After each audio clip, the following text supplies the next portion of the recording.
Dua penipu puluhan calon tenaga kerja atau calnaker di PT Hino Purwakarta diringkus polisi Rabu 28 April. Mereka masing-masing bernama Rohman dan Putik Sari Melati. Sebelum berhasil diringkus, keduanya berhasil memperdaya 87 calnaker yang ingin bekerja di pabrik otomotif tersebut. Dalam menjalankan aksinya, mereka berbagi peran. Putik Sari mencari calon pelamar kerja, sedangkan Rohman mengaku sebagai HRD di pabrik tersebut.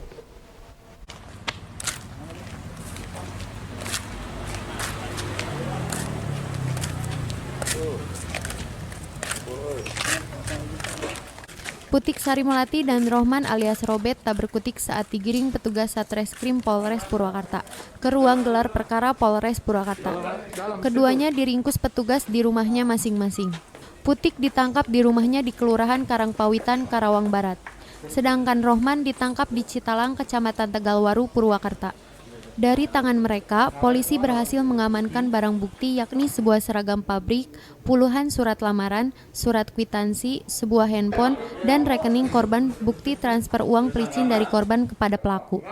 Putik, ibu rumah tangga beranak 4 ini mengaku bisa memasukkan calnaker menjadi karyawan PT Hino yang syaratnya selain surat lamaran, calnaker juga harus menyiapkan uang pelicin antara 3 juta sampai 5 juta rupiah per orang.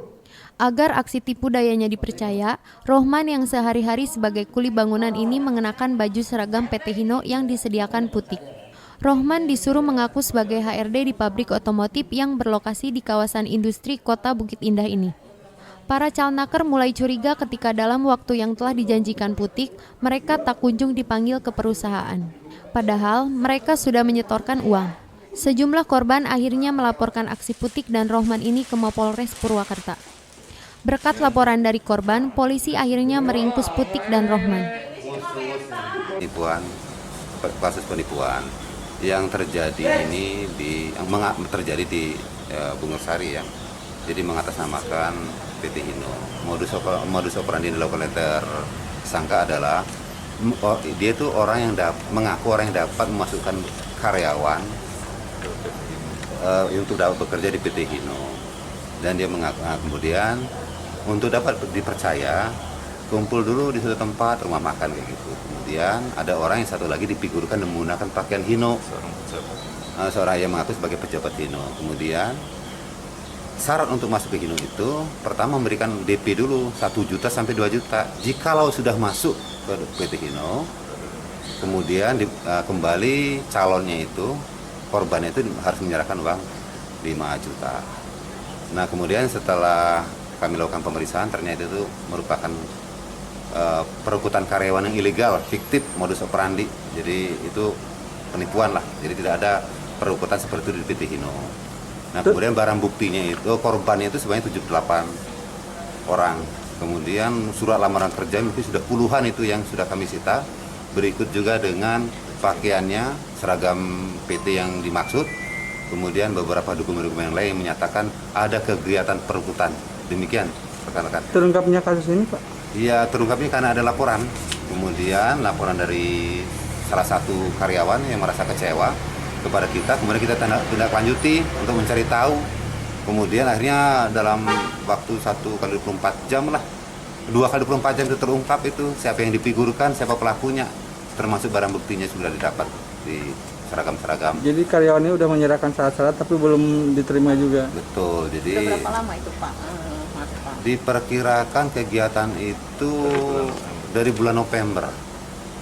Nah baru sekarang sudah kami konfirmasi. Menurut Putik, untuk setiap calnaker yang ditipunya, dia meminta uang muka atau DP sebesar 1 juta hingga 1,5 juta rupiah.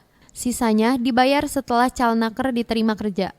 Pelaku juga mengaku aksi penipuan ini juga bekerja sama dengan seorang pelaku lain yang belum tertangkap polisi. Berapa diminta uangnya? Variatif. Ya berapa? Orang berapa? 1 sampai 1,5 juta. Ini kenapa melakukan perekrutan tenaga kerja ini? Emang dibutuhkan oleh Hino-nya atau gimana? Bilangnya dibutuhkan. Oh gitu. Ternyata kerja sama dengan siapa? Sopir. Sopir itu siapa? Kenalan di di BKK yang di Maracang. Oh gitu. Terus teteh ditugasi mencari calon tenaga kerja. Iya. Ternyata bohong.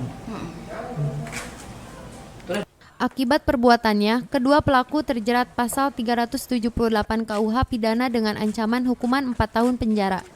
Untuk mengembangkan kasus ini, kedua pelaku langsung dimasukkan ke sel Mapolres Purwakarta. Dadi Suryadi, Cipta TV.